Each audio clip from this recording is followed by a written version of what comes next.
Good afternoon.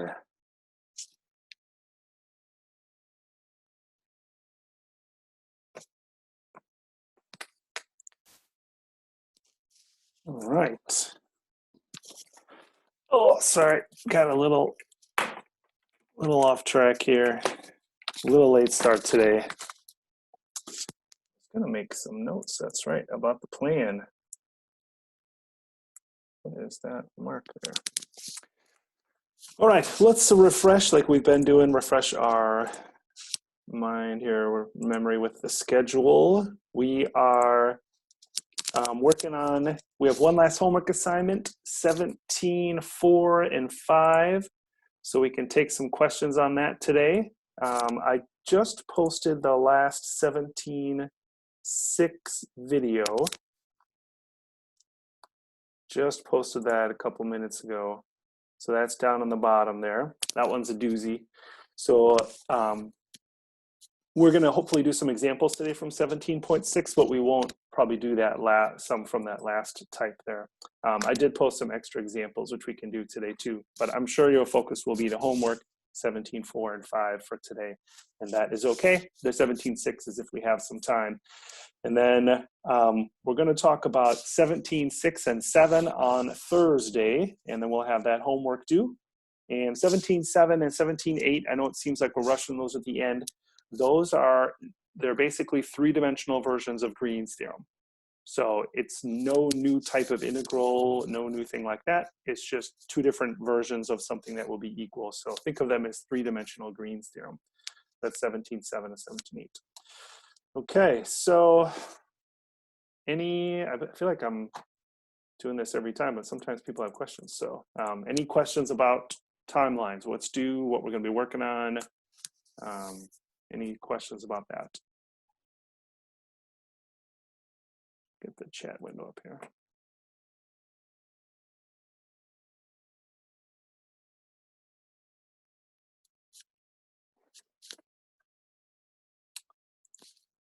All right, I'm not seeing any. So let's talk about 17, 4, and 5 homework questions. I have the 17.6 up, but I should have had the 17, 4, and 5 up.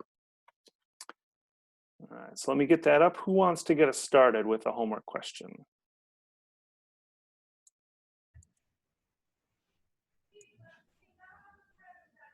I got one on 17.5. All right, let me get that one up. Go ahead. It's number 15. All right.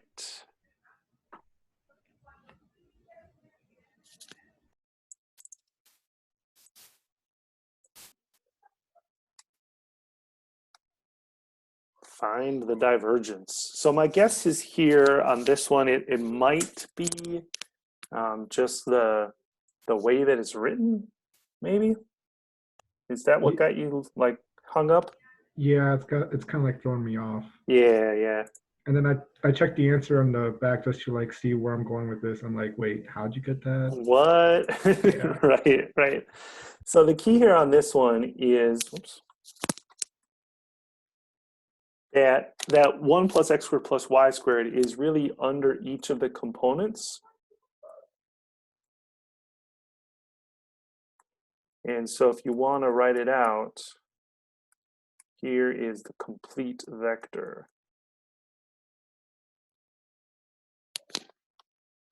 All right, and then I should have copied the instructions. We're looking for the divergence.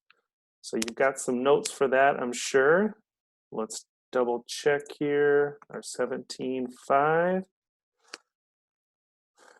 There's the curl, and here is the divergence. It's the dot product of the gradient operator with the field. And so it's just the partial derivative of the x component with respect to x plus the partial derivative of the y component with respect to y plus the partial derivative of the z component with respect to z. All right, so the divergence of f is the gradient operator dot product with the field, and so that's partial derivative of f with respect to x plus partial derivative of g with respect to y plus the partial derivative of z with of h with respect to z. I think we have to do the quotient rule here, don't we? I don't really see any way to avoid it. I mean, I guess we could write it as x times 1 plus x squared plus y squared to the negative first and do the product rule. I don't know. Is this kind of what you started with, Rudy? Yeah, I was trying to do the product rule, and I think that's where I went wrong. Like I completely forgot about the quotient rule. Yeah, I mean, it's doable. It just, I don't know if it's going to be, I mean, the quotient rule is always tedious, but the product rule with negative exponents is not going to really be any better. So I'm just working my way through here. Oops, times 1 minus y times 2y all over 1 plus x squared plus y squared. And at least the last one is not, the last one is just z over a constant, so it's just 1 over 1 plus x squared plus y squared. So, and then I'm sure, 100% certain that the textbook version gets a common denominator and combines all of these together. So it's 1 plus x squared plus y squared minus 2x squared plus 1 plus x squared plus y squared minus 2y squared plus, and if we get a common denominator, it would be 1 plus x squared plus y squared. Multiply that in the numerator and denominator. So 1 plus x squared plus y squared all over 1 plus x squared plus y squared squared. Are you kidding? Do we just get 3 in the numerator?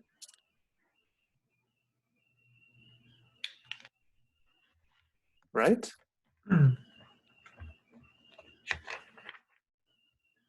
No, not quite. Not quite. You No, it get should be x squared plus y squared plus 3. plus 3. Yeah, you get, I miscounted. So you have x squared minus 2x squared plus another x squared plus another x squared. So there's x squared left. So 3 plus x squared. And then same thing for y squared. There's y squared. There's another y squared minus 2y squared plus another y squared. So there's an extra y squared over 1 plus x squared plus y squared squared. That is illegible. All right. How's that look, Rudy? Much like less of a headache than the product rule. Than the product rule. So. And it's not that the product rule necessarily would be impossible to do. It's getting it to look like that. Yeah, that's the tedious part about it. And I think that's kind of where I'm like, you know what? I'm just going to ask you about it later today. Yep. So Sure, no problem. Hey, that's what we're here for. All right, good. So there's number 15. Any other questions?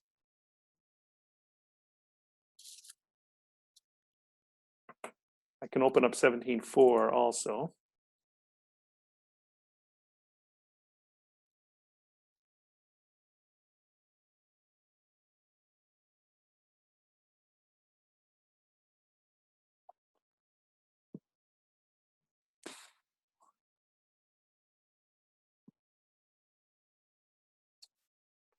Any other requests? Not seeing any. On 17.4, can we do number 35? Mm-hmm.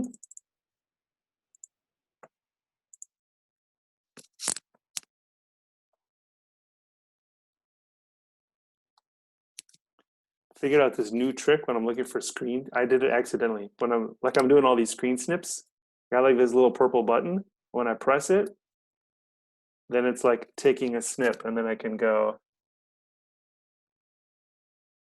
I'm learning all these cool new tricks. That one was totally by accident though. I clicked it one time and then like, wait a minute, it's doing a screen snip. Oh, cool. All right, this is gonna be my favorite task this semester, shrinking it down.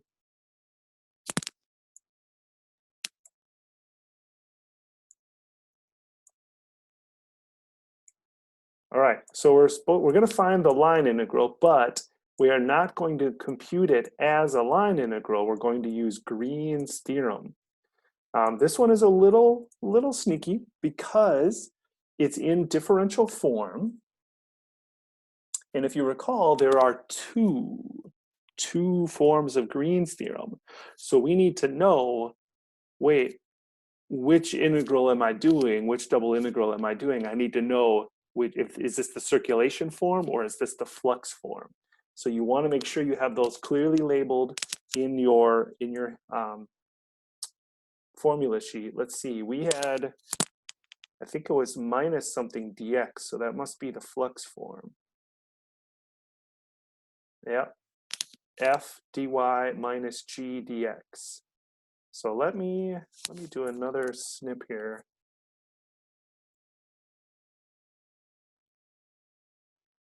And just bring that over here. I'm just gonna paste it. Wait, where'd it go? Here. I'm just gonna paste it. Can I press and hold? Paste. Oh, that one's really big too. Okay. So, because we're gonna kind of have to piecemeal from this. Wait, what's our F? What's our G, etc. Okay, so I tried to put it like right over the top of the other one so we can kind of line things up. So it looks like 2x plus e to the y squared is f minus g dx. So this must be g. G must be 4y squared plus e to the x squared. So we're kind of reverse engineering this. We're using the Green's theorem flux form here and kind of figuring out, well, what's the f, what's the g? And so it looks like instead of doing, oh yeah, this would be annoying because it's a square. It's actually a unit square, 0, 0, 1, 0, 1, 1, 0, 1. We'd have to do 4 different line integrals, right, along the 4 edges. Gross. So we are not going to do 4 different line integrals. We're going to do a double integral over the region. Okay, so we're going to do double integral over the region, and then we need to find the partial derivative of f with respect to x. Oh, this is going to be way easier than it looked. Plus the partial derivative of g with respect to y. And then dA.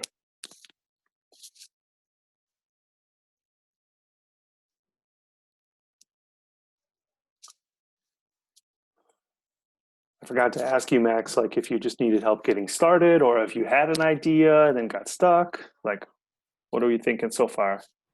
Oh, I didn't at all try this. I was looking at the homework and I saw that it was somewhat similar because they gave us vertices. And the one on the homework problem was somewhat similar. So Sure. I thought that we could go over this one. I don't know if it's easy or hard. I just right. look alike. So. A lot of these, like, they look similar in complexity, and until you really get comfortable with the different forms and like diving in, you don't really know until you get in there. You're like, oh, okay, that was an easy one, and this other one that maybe didn't look as bad, it ended up being harder. A lot of it depends on the integral that you end up with, its complexity. So the key here is we are not going to do a line integral around this boundary of the square. Instead, we're going to do a double integral over the square. And so we're going to use rectangular coordinates, definitely with squares, use rectangular coordinates. The partial derivative of f with respect to x is just 2. I was a little worried about that e to the y squared, but it doesn't mean you don't even need to know it. And then the g, the partial derivative with respect to y, is just 8y. And dy dx. And it's a rectangle. Y goes from 0 to 1, and x goes from 0 to 1. So that would be a miserable, miserable line integral. I don't even know if it's an integral you could do by hand, but the double integral is not bad. Did we have 36 assigned or something like that? 34? Let's see how similar 34 is. Let's take a look here. See if we can give you a hint of getting started there. Yeah, that's similar, right? A triangle. There's some differences. There's some differences on 34. Does anybody notice anything that's different about 34? I'm going to recopy it here. It's in circulation. Yeah. Yep. It's in the circulation form. So that means we're going to do the double integral over the region of the partial derivative of g with respect to x minus the partial derivative of f with respect to y. I always double check that. I'm still, I did it last time too. I don't know if you remember. I'm always like, I'm pretty sure that's what it is. Curl. Yep. Okay, we're good. We have that right. And it looks like, oh, I forgot to look at the form. Is it, what's the differential form?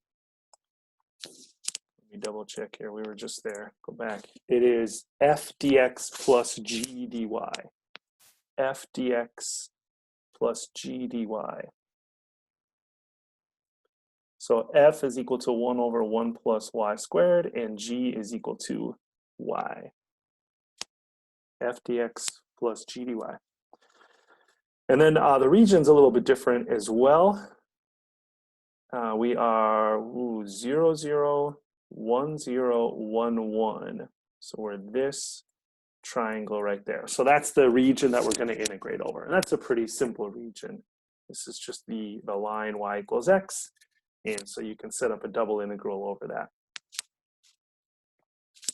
So not too bad. I think actually this one, the integrand might end up being a little more complex. The partial derivative of g with respect to x is nice. The partial derivative of f with respect to y is a little tedious, but not really, because you're going to do a dy, so you're going to integrate it. In fact, partial derivative of g with respect to x is 0. So what you're going to have is the double integral of negative partial derivative of f with respect to y, dy dx, and y goes from 0 up to x, and x goes from 0 to 1, but you're integrating the partial derivative of f with respect to y, you're integrating it dy. So what's the integral of the partial derivative of f with respect to y? dy.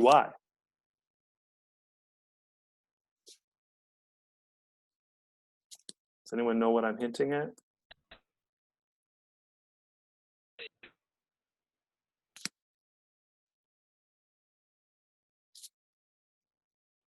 You're close. Yeah, the same thing unchanged, right? Ty, I think you meant f. I think you meant f, Tyler. And Christian, you're right. It's just going to be f. Right? It's just going to be f, because anyway, you'll see it when you get there. So you actually don't need to take the derivative if you don't want to for this specific example. But it might be good practice for you to go ahead and find the partial derivative of f with respect to y and see what that is, and then go plug that in the integral, and you'll see it works out pretty nice here.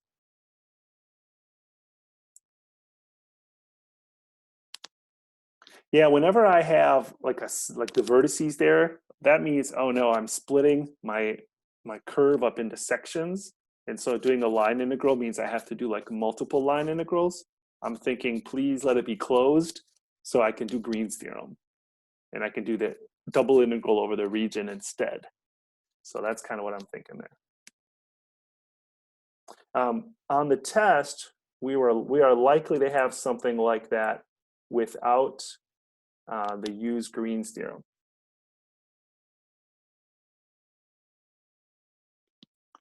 So maybe like 2 or 3 line integrals.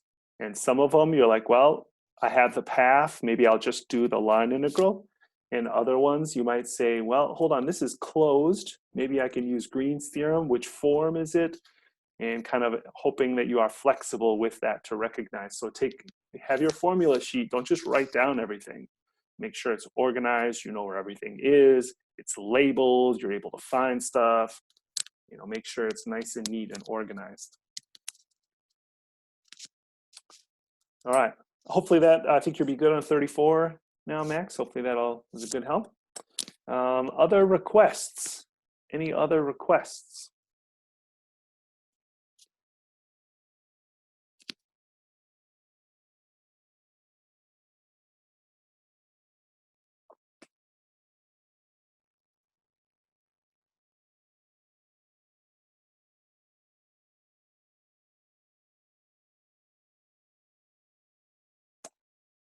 Daniel's asking about number 57 from 17.5.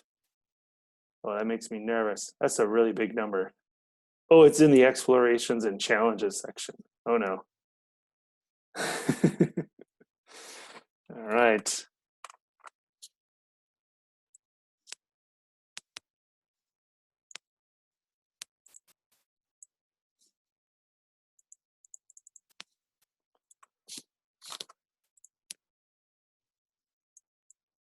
So heat flux. We have the temperature.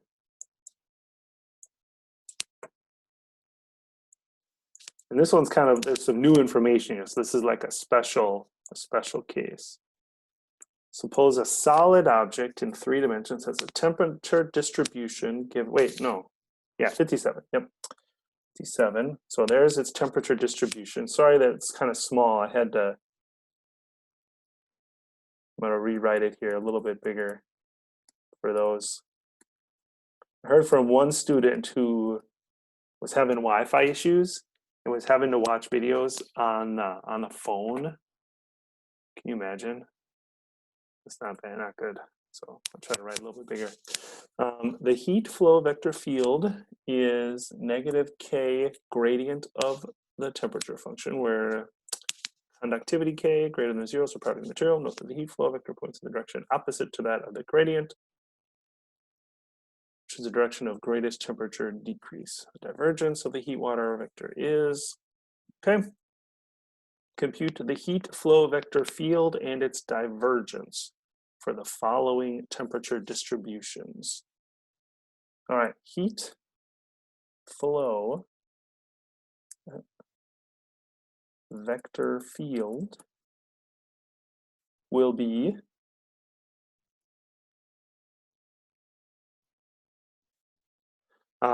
negative K, we don't know what K is, negative K times the gradient of the temperature function. So that's just going to be the gradient with a negative K in front. All right, so partial derivative with respect to X, negative 2X being multiplied by that, so negative 2, you know what? Is it okay if I just pull out the 100 also? Because they're all, you can just they're all going to have a 100 with it. So negative 2x e to the negative x squared plus y squared plus z squared, comma, and then the partial derivative with respect to y, and I'm ignoring the 100 because I already factored that out. So with respect to y would be 2y e to the negative x squared plus y squared plus z squared. That's a positive on that one. And then, assuming I copied everything correctly. Yep, and then with respect to z, 2z e to the negative x squared plus y squared plus z squared. That is pretty gross. Let's factor out a 2 also. I don't know if that'll make our lives much simpler, but we can call it negative 200k times x e to the negative x squared plus y squared plus z squared. Y, oh, negative x, excuse me. Y e to the negative x squared plus y squared plus z squared, and z e to the negative x squared plus y squared plus z squared. Ooh, you know what?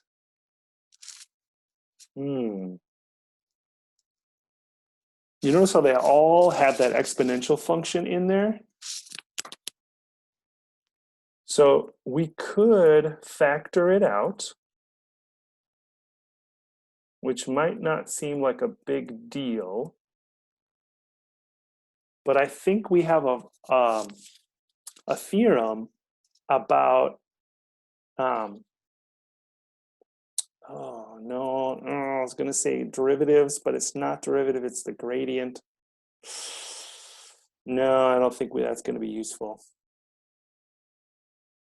Because we have a theorem about when we have a function multiplied by a vector and you want to find its derivative, there's like this product rule for that case, but that's not what the gradient is. So I think we're going to be stuck with the previous version, because now I'm guessing it's the second part that hung you up, Daniel. I don't know. Now it's asking you to find the divergence, which is the gradient of that. So now I have this long expression and I need to find its gradient.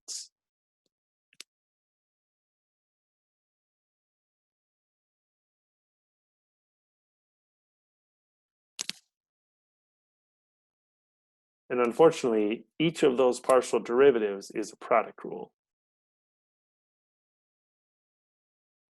Can we just say like we know what to do? Can we like do one of them?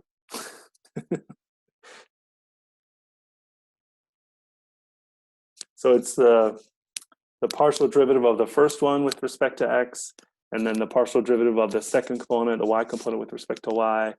And so each of those is going to be a product rule. So it's going to be a negative 200k, but then you're going to have a product rule. The derivative of negative x will just be negative 1 times e to the negative x squared plus y squared plus z squared minus x times the derivative of that one will be e to the negative x squared plus y squared plus z squared times negative 2x, comma, etc.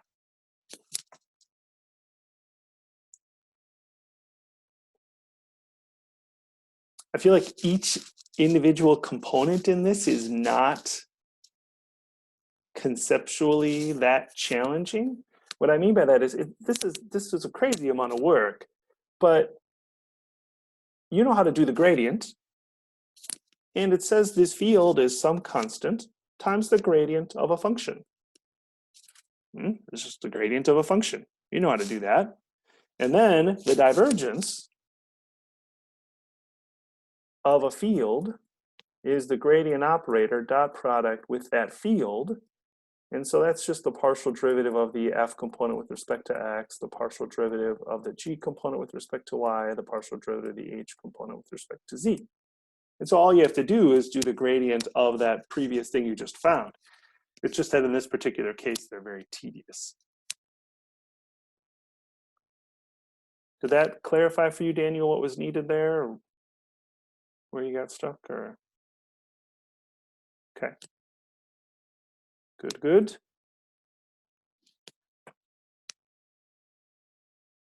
So I think what we're saying is that we should have this on the final. That's what I think the message here.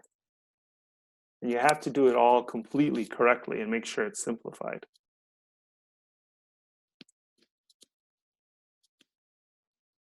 Okay. Any other requests?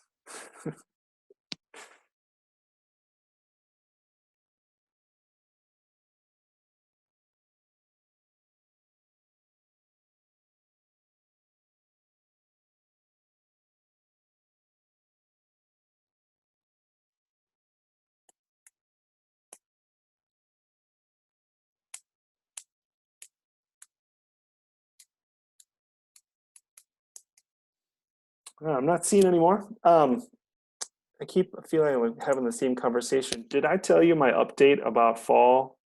Did we talk about that yesterday? About fall semester probably being online? Okay.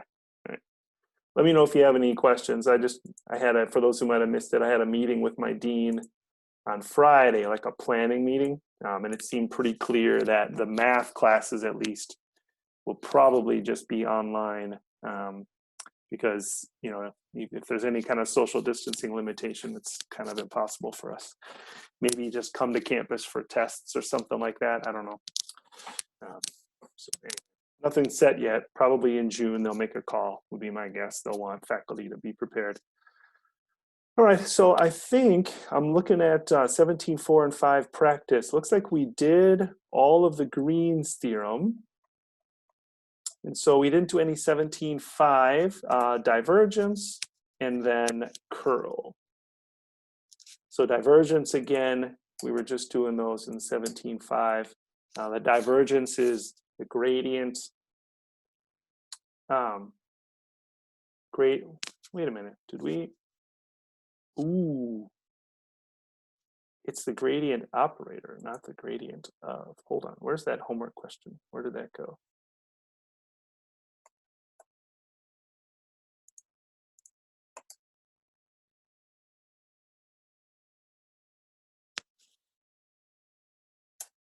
So the last one here, sorry, my bad.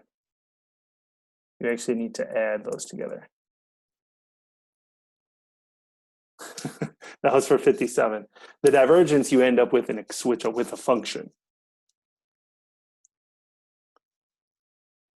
Because it's the dot product, right? So you have the partial derivative with respect to x, that operator, partial derivative with respect to y, partial derivative with respect to z, those are operators, and the dot product with f, g, and h. And so you end up with partial derivative of f with respect to x plus partial derivative of g with respect to y plus partial derivative of h with respect to z. I was thrown off by the first one where it was just the gradient of t. So that's relevant for these examples. In 17.5, the divergence of a field is the gradient operator dot product with the field.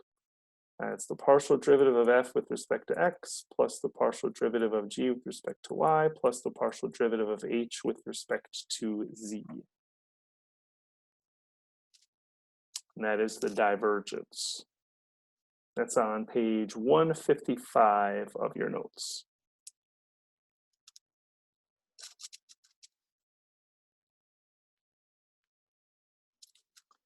So let's just take some partial derivatives. Partial derivative with respect to x would be 2x, y, z, plus partial derivative with respect to y, negative 2x, y, z, okay. And then partial derivative of h with respect to z, negative 2x, y, z, interesting. And so it looks like we just get negative 2x, y, z.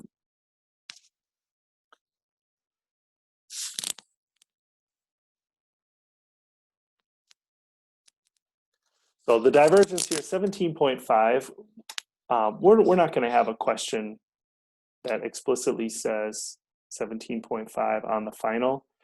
We're going to be using the divergence in some of the later theorems where you'll like find the triple integral of the divergence. So the divergence and the curl are relevant, but we're probably not just going to say, hey, find the divergence and that's the whole question.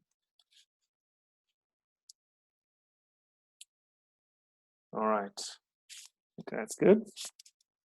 Next one, similar here, we're just going to find the partial derivative of f with respect to x plus partial derivative of g with respect to y plus partial derivative of h with respect to z. Let's see, y, z are constants, so y, z cosine x plus partial derivative of g with respect to y, actually minus x, z sine y, and then partial derivative of h with respect to z, also minus x, y sine z.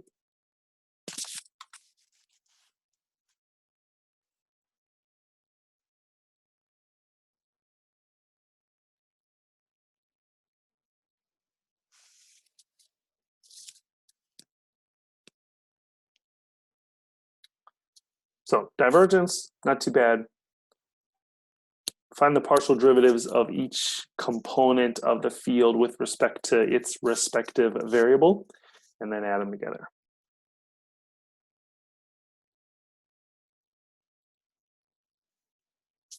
Okay, the curl, let's go back to 17.5.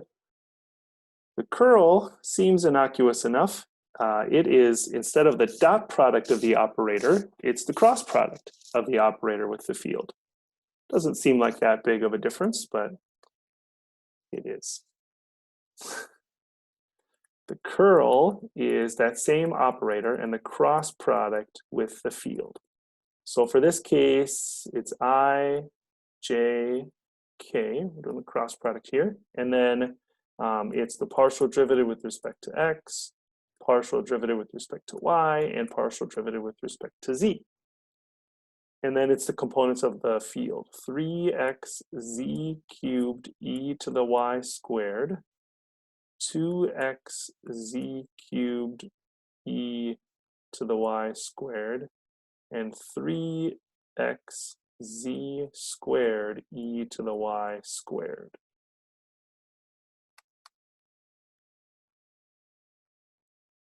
What are the odds that I copied that all correctly? 3xz cubed e to the y squared.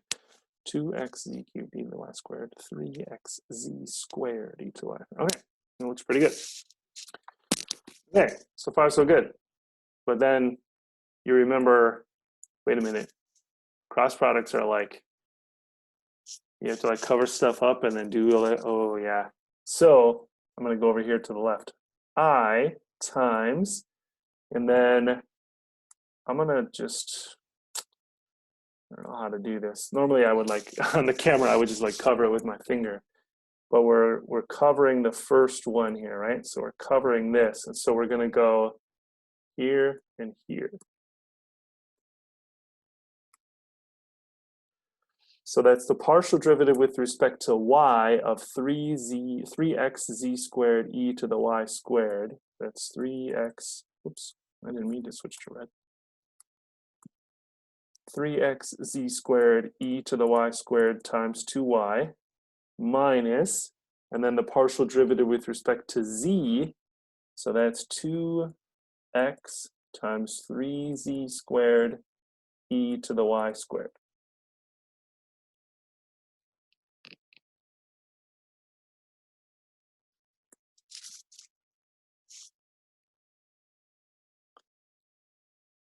I feel like that should like all just go away, but it doesn't.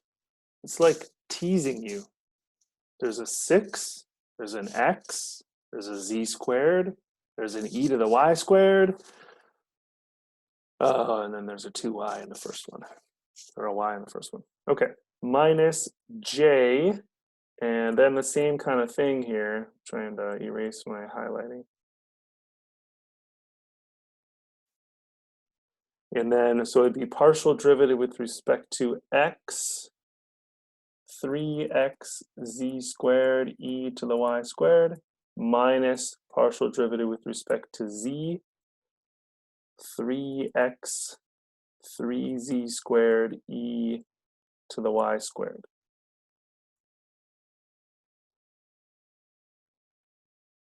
And then finally k times partial derivative with respect to x, 2z cubed e to the y squared minus the partial derivative with respect to y. So 3xz cubed e to the y squared times 2y.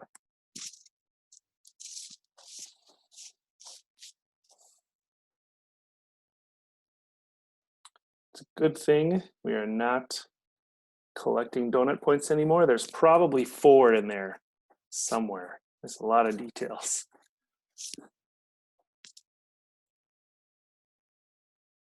Okay, I can't resist trying to simplify this. Like there must be something you could like factor out.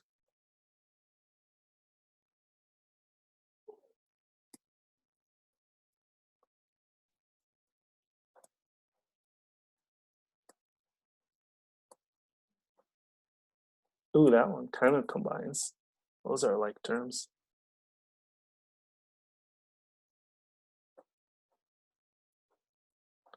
Yeah, I don't know. They definitely all have there's some like terms that you could factor out of all this. I don't know, it's not worth our time. What do they all have? They all have some z's in them. They all have an e to the y squared in them, and I don't know, whatever, that's fine. So the curl is the cross product, and that is part of why, like there were some of the ones I was doing in the 17.6 video that used the curl, and they got a little lengthy on those examples.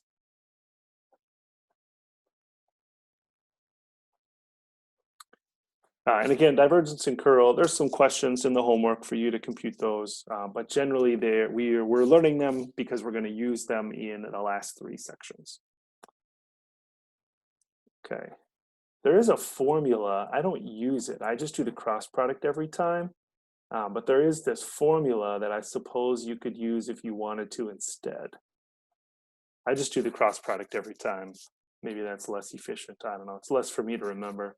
But this is the formula, the general formula there. If you just do the cross product in general, that's what it looks like. So, okay, any comments or questions on any of these examples from 17.5?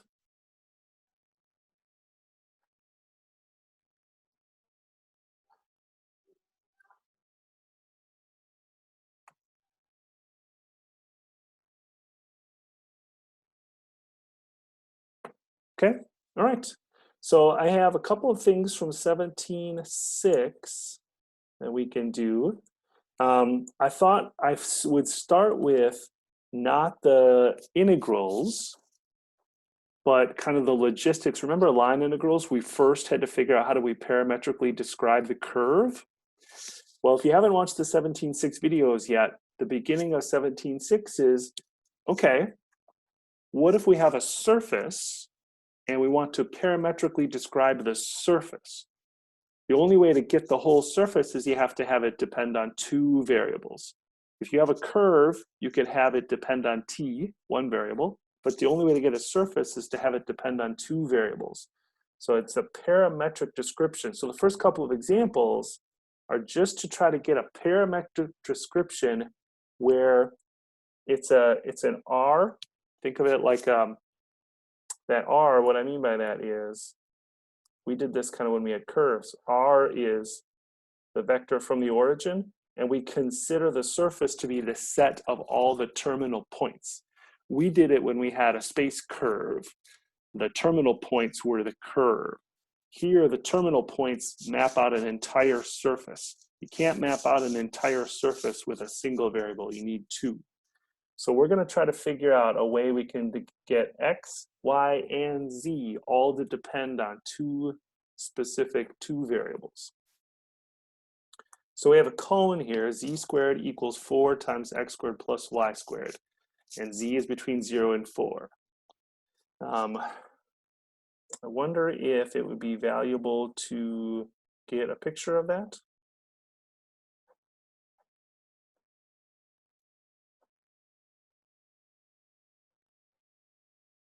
Maybe let's cheat. You could do some traces here if you want. If you look at like the xz trace and you let y equal 0, can you see what you're going to get if you do that? I'm going to pull up Maple here and graph it, but what would the xz trace of this be? What would the xz trace be?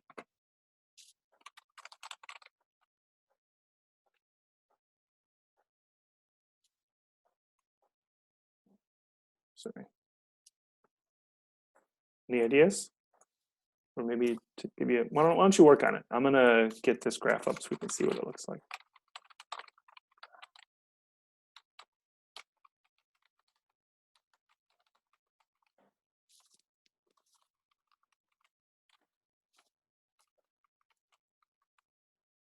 Yeah, 2x, yep, Ty and Michael are right. And actually would be plus or minus. So you actually get the two sides because it's a cone. So it's kind of like the two, when you take the square root, you get plus or minus.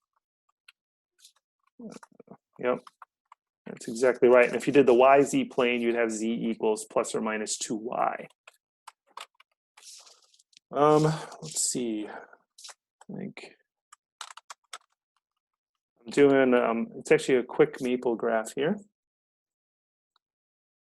So this is an implicit plot 3D. There's my equation. And I think this should do it. If we go -1 to 1, that should be it. Ooh, yuck. Need more points.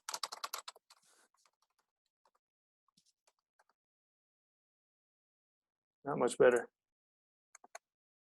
It's struggling to render it near the bottom. I guess we need to go a little further. That makes sense. Okay, there we go. Look at, it's interesting how I can't get enough points to fill in the bottom. It obviously goes all the way down when x and y are 0. It's at the origin. So here's what we want to do. Somehow we want to describe this surface where x, y, and z all depend on two variables. Now, you have an advantage if you watch the videos. If you haven't, and it's not like, if this were a normal semester, I would scold you, but it's not. So we said the xz trace was z equals plus or minus 2x. So you'll notice here the z squared equals 4 times x squared plus y squared. Where have we seen x squared plus y squared before?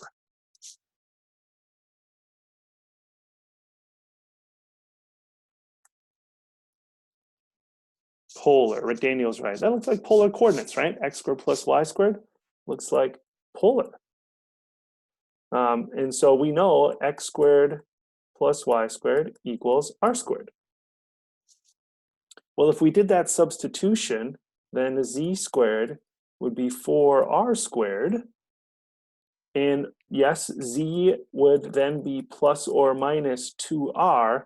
However, rz is from 0 to 4. So we don't need the negative. In fact,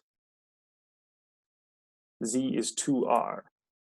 So what I've done now is I've written z is a function of r. So now I need to get x and y a function of r and maybe another variable as well.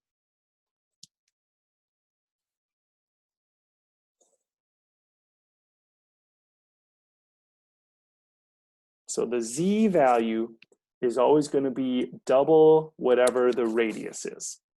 So if you put a, I don't know if this is not going to be a good idea. I'm going to display, and I'm going to do a plot 3D of the function 2. X goes from -2 to 2, y goes from -2 to 2, style equals surface, color equals red.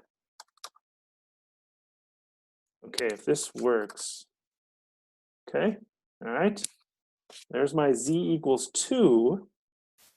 And you'll notice, can we tell if we look from the bottom? Can you see that? That's really hard to see. It's a 1. If I look from the bottom, that's a circle and its radius is 1, but the z is 2. You see how the z is always twice the radius. So whatever that z value is, it's always twice the radius of the circle. So what I need is I need to get this x and y somehow in terms of two other variables. But it's a circle, right? This is a circle, radius 2.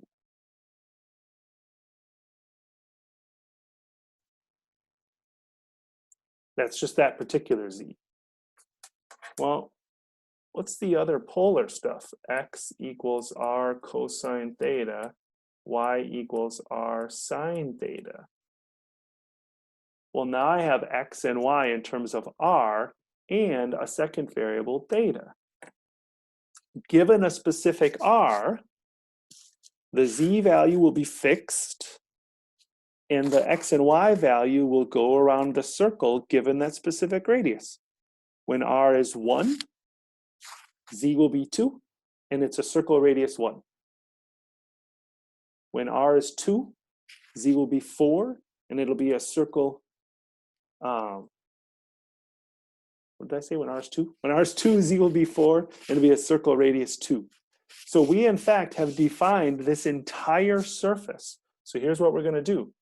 We're going to let u be equal to r, and we're going to let v be equal to theta.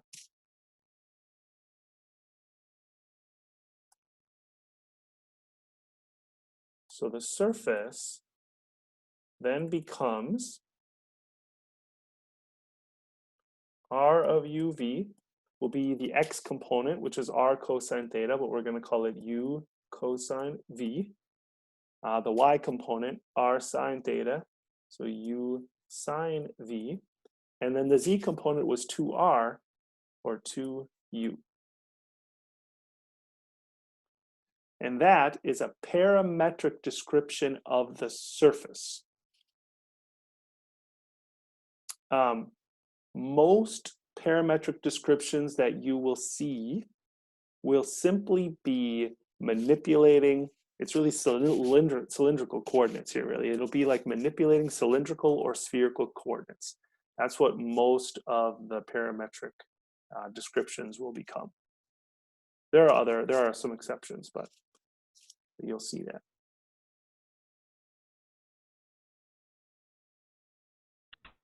What's the rationale behind changing r and theta to u and v? It's a good question. When we developed some of the theories behind these surface integrals, they are in terms of the parameters u and v, where this is just the derivation is some general parameter u and v. So it helps it like fit the formula better, basically, but they're just letters and symbols.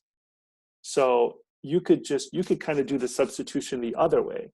You could look at this and say, well, here's what a surface integral is. I'm just going to say, well, mine is going to be the double integral over the region in polar of f of x of r theta, y of r theta, z of r theta, magnitude of the cross product of the tangent vector in the r direction, tangent vector in the theta direction, dA, again in polar. They're just symbols. So when we derive this, we kind of had general parameters u and v. And so by defining your variables in terms of u and v, then you can reference your reference material for the surface integrals. But it's just letters and symbols. Nathan asked a good question here. What does the surface integral represent? It represents two things. Well, in most general, what you can imagine is you have a surface, and what you want to do is you have some function that varies over the surface, and you want to add up and find the total value of that function. That's a surface integral. You're going to integrate across the whole surface what that function is.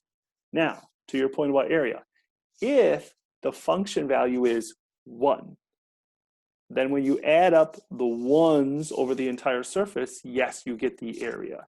So you'll note here, you'd see that, if you can see it right here, if the function you're looking at is 1, the surface integral will just be the surface area.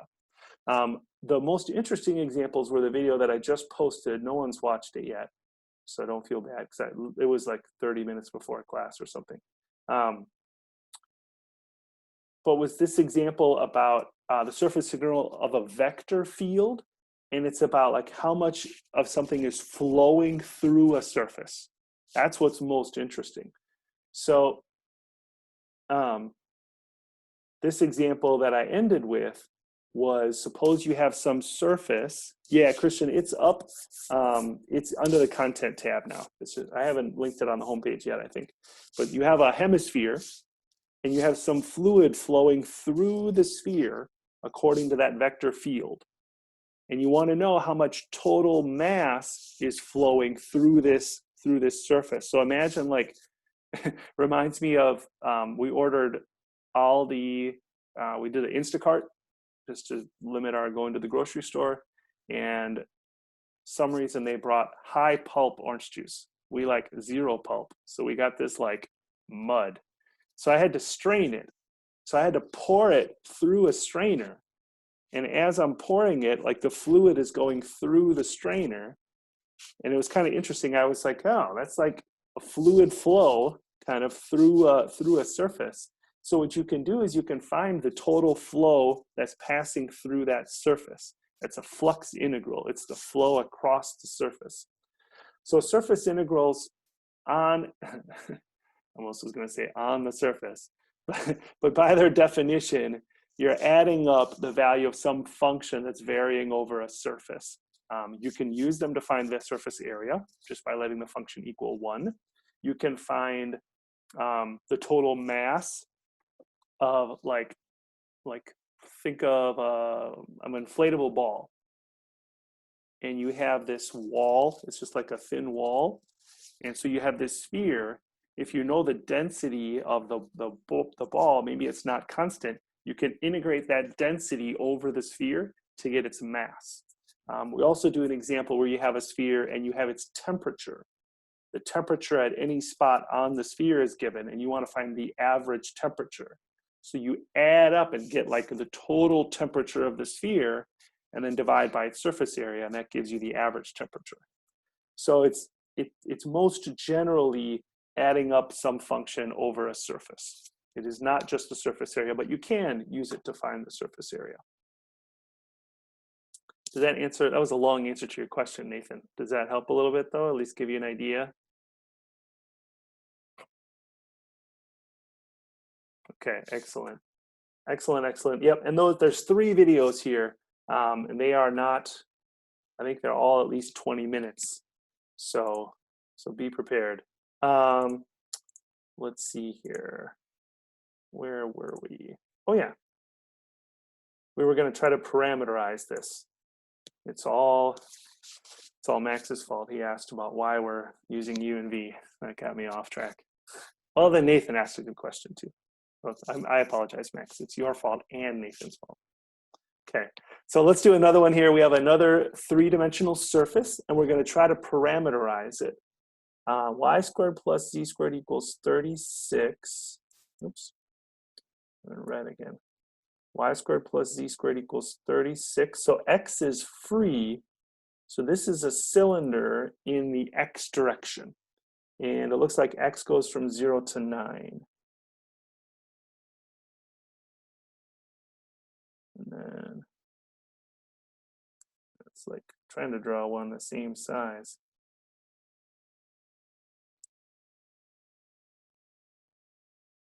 Kind of see, I don't know if that makes any sense whatsoever there. It's a cylinder along the x-axis. Let's use our colors. How about that? We'll cheat a little bit here. We've got 9 here, and then we have 3 and -3. No, 6 and -6, excuse me. 6 and -6. Is in the YZ plane, or parallel to the YZ plane, it's a circle radius 6. Okay, so here we can't really use cylindrical coordinates because it's not cylindrical coordinates, but it kind of is. It's just been rotated. So now it's y and z that form a circle, and then x just varies. And it doesn't, it's not that x is constant, but x doesn't increase or decrease like it.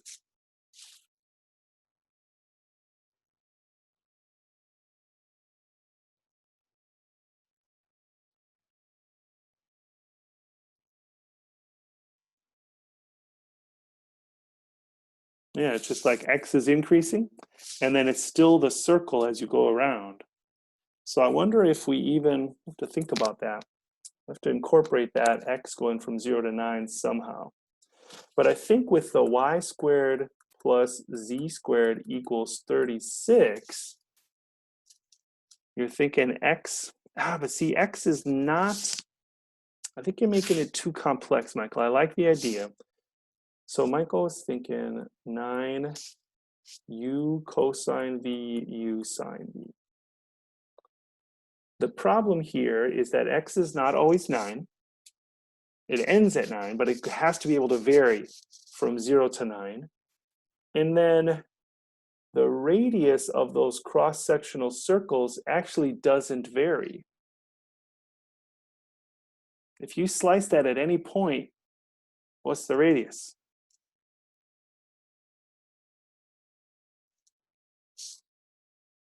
And if let me do it in red. If I slice this right here, somewhere in the middle, what's the radius of that circle? Yeah, Michael's in the chat there. 6. Yeah, it's just 6. So in fact, I think the radius is constant. So I like the idea though. I think we're on the right track. So let's call it 6 cosine V, 6 sine V. So y and z together make a circle, radius 6. I think that's good for the y and z.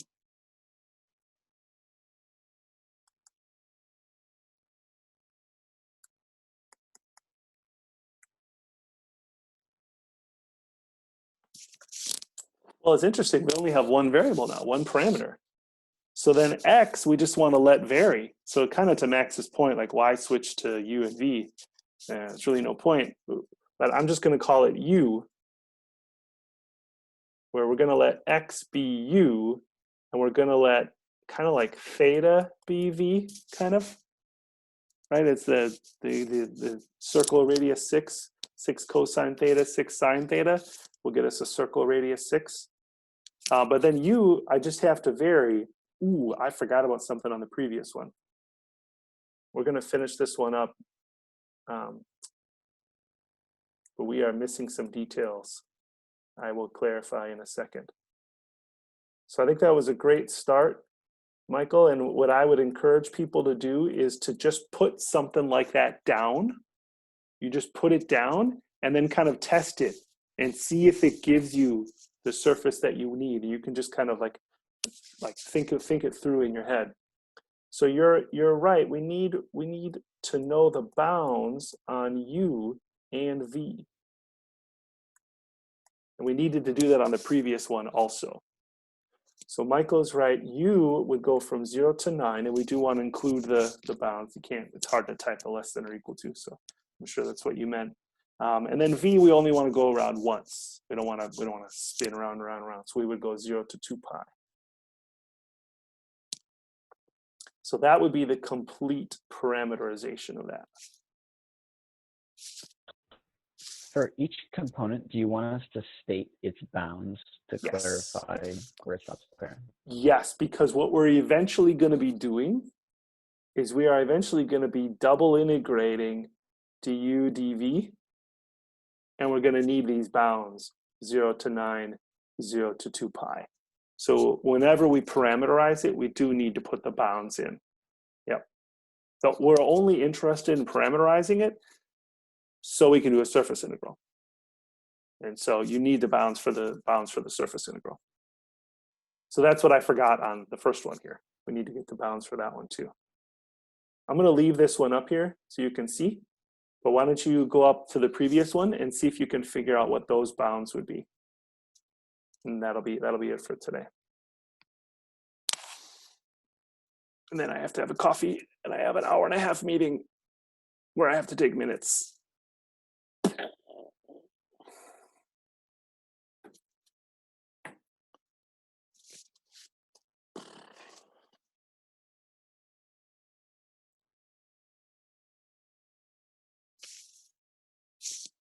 How about somebody we haven't heard from today? Maybe type it in the chat or unmute yourself. Anybody have any ideas for the U and V bounds for the cone, to get this cone?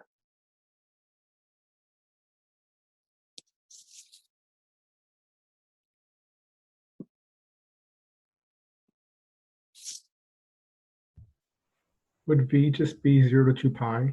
Correct. Mm-hmm. Yep.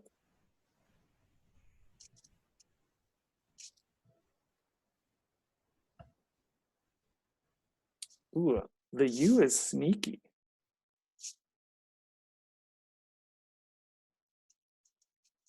I mean, it's a little sneaky. Yeah, John, I don't know if you can explain how you knew that. I wish it was easier to hear people. I know you've had some audio problems in the past. Do you want to tell people how you knew it was 2?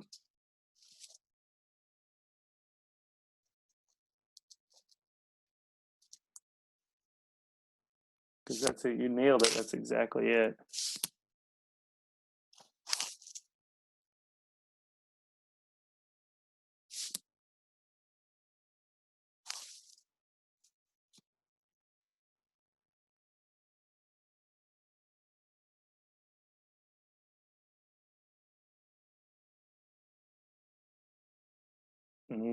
Everybody see that? You can see it in the chat. Z goes from 0 to 4, but the Z component is 2U. So you could also think of it this way. You could be real algebraic. That's how I did it as well. I just kind of like thought it through in my head. I also realized that the top Z is 4. And so if Z is 2U, the top U needs to be 2. But you could also be algebraic about it. Z is equal to 2U, and then you could just divide by 2. And so U is between 0 and 4. So you could be very systematic about it too and solve the inequality. But I think I just kind of did it like John did there, just kind of like, well, if Z is from 0 to 4 and Z is 2U, well, then U can only go from 0 to 2. So that's how I thought it through too. Good, good. And again, we care about those bounds because we will be doing surface integrals. Like we will be integrating over this cone now, and this surface integral then just becomes a double integral. If you haven't seen the 17.6 videos, it can sometimes take 10 minutes to get to the double integral. It's kind of like the line integral where you do the dot product of the field with dr, and like you do all this work and then you just end up with an integral in terms of t, and it's like the integral of sine t or something. And the integral itself is easy. Surface integrals can sometimes be like that, where it's all this work. The double integral itself is often relatively manageable. Okay, so for Thursday, you want to be working to finish up the 17.4 and 17.5 homework. On Thursday, we'll go over more 17.6 examples after we do homework questions. We have another 2 examples, I think, left here. I'm going to do the 17.7 video, get that ready for you as well. And then we have that last homework assignment. And then we meet Monday, and that's it. Wow, we meet 2 more times. 2 more times. Okay, I got to run. I do have some availability tomorrow morning. I have a class at 1 and then another one at 4. But if you have some questions and you want to meet, chat for 5 or 10 minutes, shoot me an email. We can do a quick Zoom chat or even just email some stuff back and forth. Yeah, Michael, I am still working on the test. Unfortunately, I got sidetracked by some other stuff, and the last 17.6 video took me longer to make than I thought. So I'm still working on them. Still working on them. You need them back. So, but I know you're impatient. I understand. I figure I've been gracious with some homework deadlines for people, so you owe me. All right, that's it for today. I'm gonna let you go. And yeah, I'll see you Thursday. All right, take care, everybody.